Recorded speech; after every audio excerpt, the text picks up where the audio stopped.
Two Diesels were making their way to Knapford on important matters. They were on trial and slated to meet Sir Topham Hatt.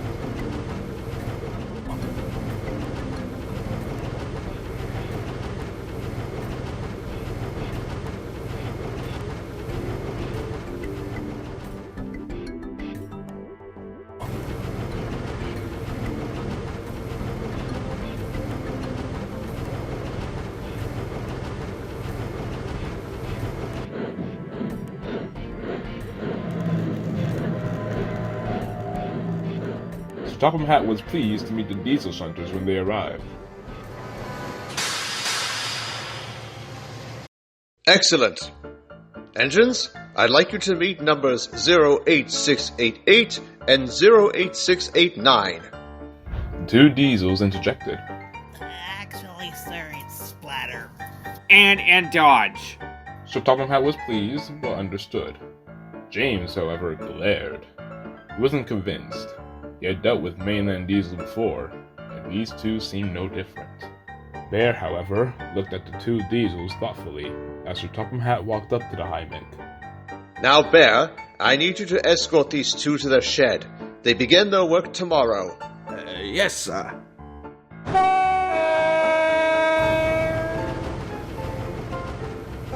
Well, then.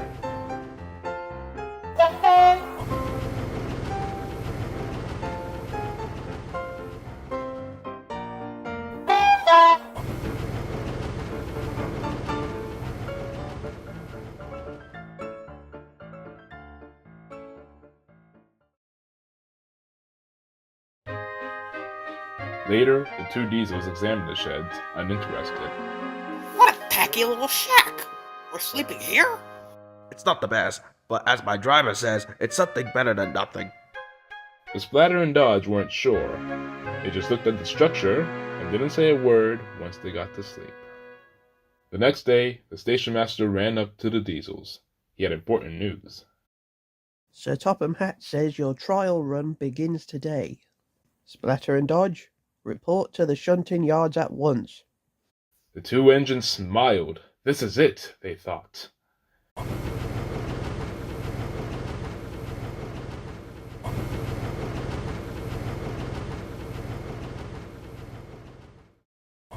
Soon the two Diesels arrived at the yards. The yard manager was there waiting for the two. We've got a busy schedule today. Spider, we need you to help organize the trucks into their proper sidings. Dodge, you'll be preparing the coaches for the express. Make sure to be done before Gordon arrives.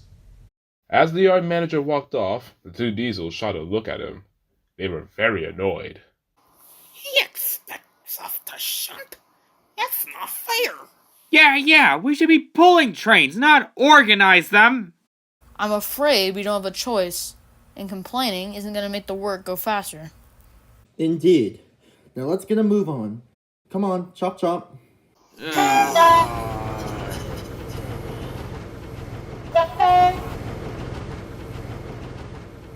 That was exactly what they did.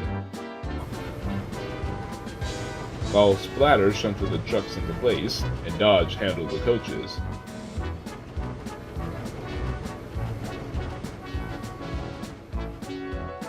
All the same, the two Diesels couldn't stop thinking about pulling their own trains.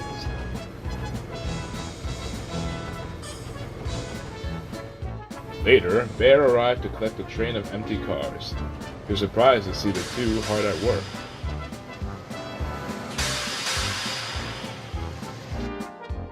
My, you two sure are useful. You could almost give the lazy shunters a run for their money. But the Diesels weren't listening. As soon as Bear left to find his own train, however, little did he know this would lead into trouble.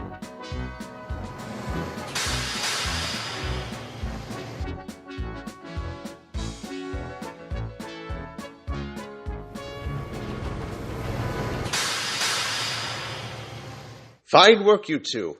Keep it up, and you may earn a spot on the fleet. The two Diesels glared pompously at each other. Then Splatter spoke up. We appreciate the praise you've given us, sir. But We're fed up with shunting and demand to pull our own trains! So Topham Hatt was surprised. You will pull trains in due time, but until the day comes, you will be restricted to shunting in the yards as a way of getting used to your new surroundings. Good day. As Sir Topham Hatt strode off, however, he didn't catch a glimpse of the two diesels. They were really cross. Restricted to shunting? That's not fair! We'll show him. And the diesels thought of devious ways that night. As the next day began, it was back to shunting, much to the displeasure of Splatter and Dodge.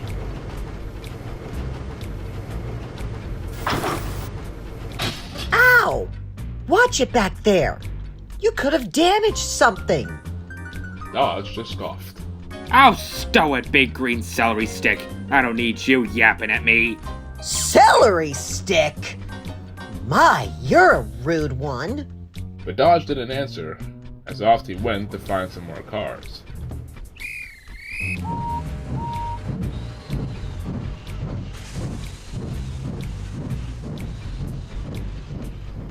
Later, he met up with Splatter in the goods shed.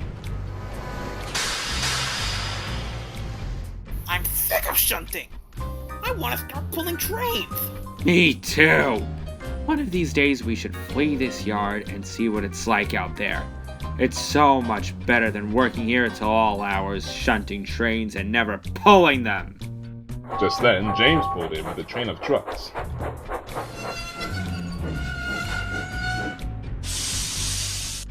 A workman called out to Splatter and Dodge. Take this engine's train away, on the double. They groaned heavily as Splatter left the sheds in a huff. We'd better get our own train.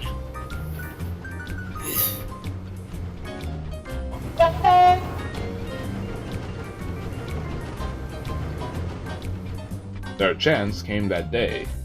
As the two diesels were prepared for the day's work, the foreman ran up to them. He had urgent news. There's a train that needs to be taken to the docks. We need you two to get the trucks ready. Yes, sir. But unbeknownst to the foreman, the two diesels had something else in mind.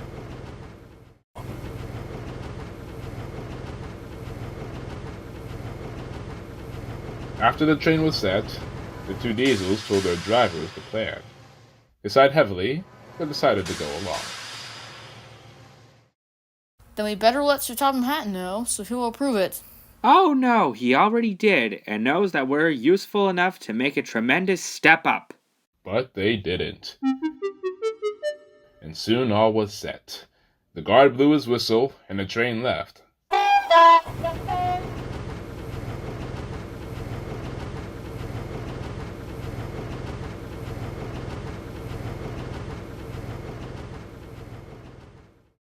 Unfortunately, they left in such a hurry that they were low on fuel.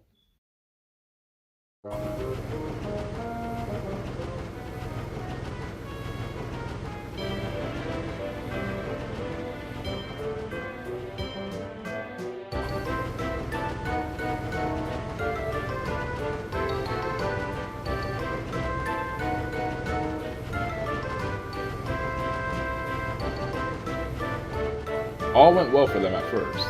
The diesels glide down the line flawlessly. But soon, things would take a turn for the worse. We must be getting close. Let's keep up the speed. I will! Stop being so pushy!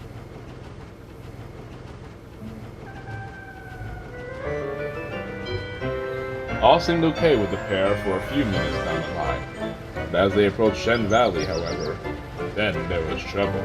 And out of nowhere, there came a loud cough.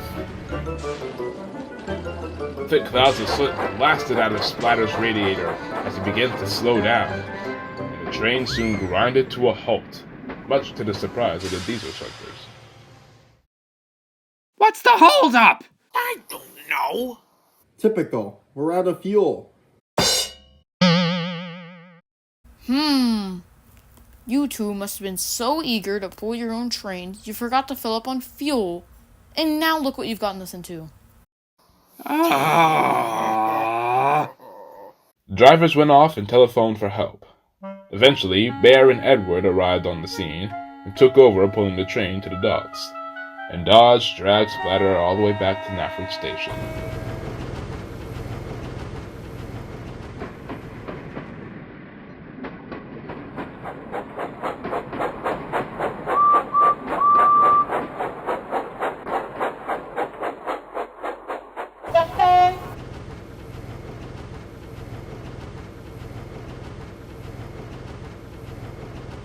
Later that evening, the foreman was cross, and so was her Topham Hat. Splatter and Dodge, I have heard all about your plan from your drivers. I'm very disappointed with you. The shunter said nothing, and just gave the same look.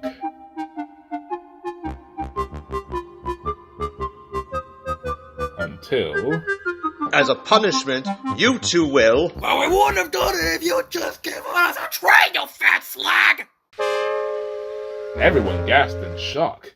They had never heard anyone insult Sir Topham Hatt like that before. Sir Topham Hatt was red in the face as he spoke sternly to the Diesels. Both of you are nothing but trouble.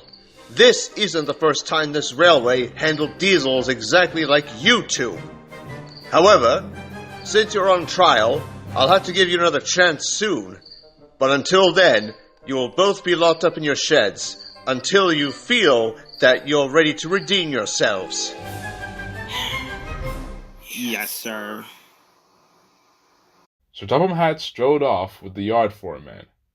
The other engines soon puffed back to their sheds, leaving the two Diesels in the yard to think about exactly what they've done.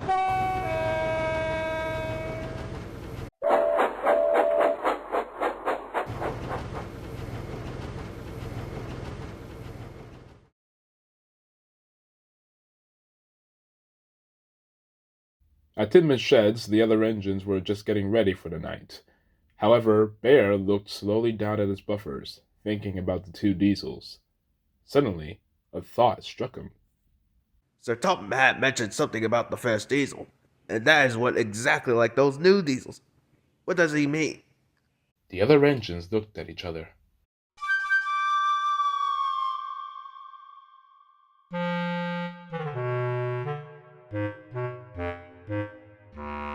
Well, Bear, before our current fleet of Diesels arrived, there was one who came to Sodor at the time after Duck arrived. He seemed polite at first, but later his true colors started to show.